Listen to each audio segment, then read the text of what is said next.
కొంతమంది మా అమ్మ నాన్న విడిపోయారండి, మా నాన్నకి నేనెందుకు చేయాలి, మమ్మల్ని వదిలేశాడు కదా అంటూ ఉంటారు. వదిలేసిన శరీరం మనకి వాళ్ళు ఇచ్చారు కదా, వాళ్ళిచ్చిన శరీరంతోనే మనం బ్రతుకుతూ ఉన్నాం కదా, ఒక వ్యక్తిగా గుర్తింపు పొందుతున్నాం కదా. అందుకని ద్వేషాన్ని వదిలి, కోపాన్ని వదిలి, తాపాన్ని వదిలి మన బాధ్యతని మనం సక్రమంగా చేయాలి. వారి బాధ్యతలు చేయలేరు, పాపం పుణ్యం వారిది. ఈ విషయాలు అందరూ గమనించాలి, గుర్తించాలి. పితృదేవతలు అంటే తేలిగ్గా తీసుకోవద్దు. వాళ్ళు కనపడటం లేదు కదా, కనిపించి తిట్టడం లేదు కదా, మేం చెయ్యము అని అనుకుంటే మమ్మల్ని వాళ్ళు ఏం చేస్తారు అనుకోవద్దు.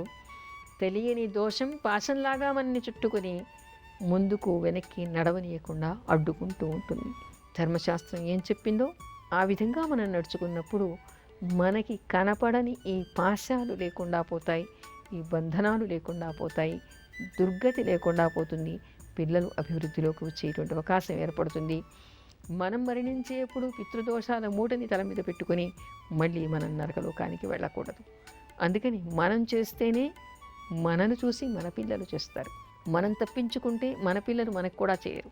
అంటే కొన్ని తరాలుగా పిశాచాలై తిరిగేటువంటి అవకాశాలు ఏర్పడుతూ ఉంటాయి. అందుకని పితృలోకం నుంచి ముక్తి కావాలని, నరకానికి వాళ్ళు వెళ్లకుండా ఉండాలని, వాళ్ళందరూ పుణ్యలోకాలకి పోవాలనేటువంటి భావనతో బ్రతికి ఉన్నటువంటి వాళ్ళు, చనిపోయినటువంటి వాళ్ళు ఎట్లాంటి వ్యక్తులు అయినప్పటికీ కూడా మనం మన ధర్మాన్ని నిర్వర్తించాలి అనేటువంటి విషయాన్ని గమనించాలి.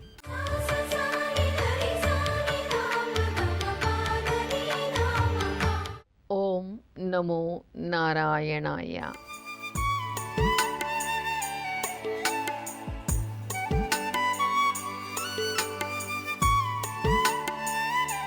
ఇది నారాయణ అష్టాక్షరీ మంత్రం. ఈ మంత్ర జపం చేసినటువంటి వాళ్ళకి మోక్షం లభిస్తుంది అని చెప్పేసి రామానుజాచార్యుల వారికి వారి గురువుగారు చెప్పారుట. అప్పుడు కొండ ప్రాంతానికి వెళ్ళి అందరినీ పిలిచి ఈ మంత్రం ఆయన బహిర్గతం చేశారుట. గురువుగారికి ఆజ్ఞ ఏమిటంటే ఎవరికి ఈ మంత్రం చెప్పకూడదు, రహస్యంగా ఉండాలని. అయితే గురువుగారు అన్నారట, ఈ మంత్రాన్ని నువ్వు బహిర్గతం చేస్తే తల 1000 ముక్కలు అయిపోతుంది, అలాంటి శాపాన్ని పెడతాను అని. అప్పుడు ఆయన అనుకున్నారట, పోతే నా తలే కదా పోతుంది, ఎంతమంది చేస్తే అంతమందికి మోక్షం వస్తుంది కదా, అది మంచి పనే కదా అనుకుని కొండ మీదకి ఎక్కి అందరికీ బహిర్గతం చేశారట. అంటే మంచిని అందరికీ పంచాలి అనేటువంటి విషయాన్ని ఆయన మనకి తెలియజేశారు. ఈ నారాయణ నామాన్ని చేస్తూ ఏది చెయ్యలేనటువంటి వాళ్ళు, పితృపక్షాల్లో మనం ఇంతకుముందు చెప్పుకున్నాం, ఎంతోమంది ఎన్నో రకాలుగా చెయ్యాలని, ఏమీ చేయలేక, సహకారం లేక, అనారోగ్యంతో మంచాన పడినటువంటి వాళ్ళకి కూడా పితృతిథి వస్తే కన్నీళ్లు కారుస్తూ ఉంటారు, ఏం చేయలేకపోయామని. అలాంటప్పుడు మీకు తోచినటువంటి దానం చేయండి. అదే చేత కాదు, అది చేయలేనటువంటి పేద స్థితిలో మీరు ఉన్నారు, సూర్యుడికి నమస్కారం చేసి మీ పితృదేవతల పేరు చెప్పుకొని ఓం నమో నారాయణాయ అనేటువంటి మంత్రాన్ని మానసికంగా జపిస్తూ ఉండండి. అమ్మా, అలాంటి వాళ్ళది నిజమైన ప్రేమ కాదు, అది వ్యామోహం. ఎగ్జాక్ట్లీ చిన్నత్త, నిజంగా ప్రేమించుకున్న వాళ్ళు అలా చేయరు. ఎంత మనసు విరిగిపోతే కన్న కూతుర్ని పట్టుకొని మా దృష్టిలో చచ్చిపోయా ఉంటుందా తల్లి? అది సరే అమ్మా, తన కూతురుతో తన మాట అనేటప్పుడు ఆమె మాటల్లో వ్యథ, కళ్ళల్లో బాధ గమనించావమ్మా? పెద్దబాబుకు బర్త్డే విషెస్ చెప్పు కూడా వెళ్ళాం కదా. ఊరికే ఎలా కాలిపోతుంది? మంట పెడితేనో పడితేనో తగలబడుతుంది.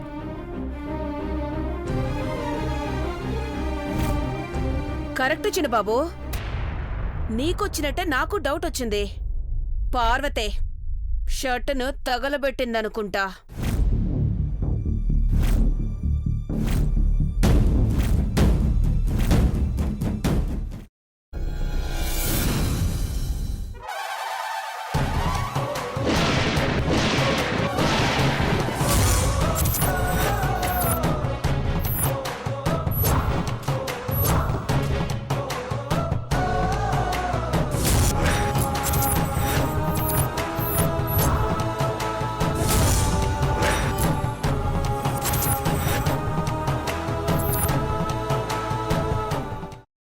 కున్న తర్వాత పొట్టు తీసేసి చాప్ చేసి పక్కన పెట్టుకోవాలి.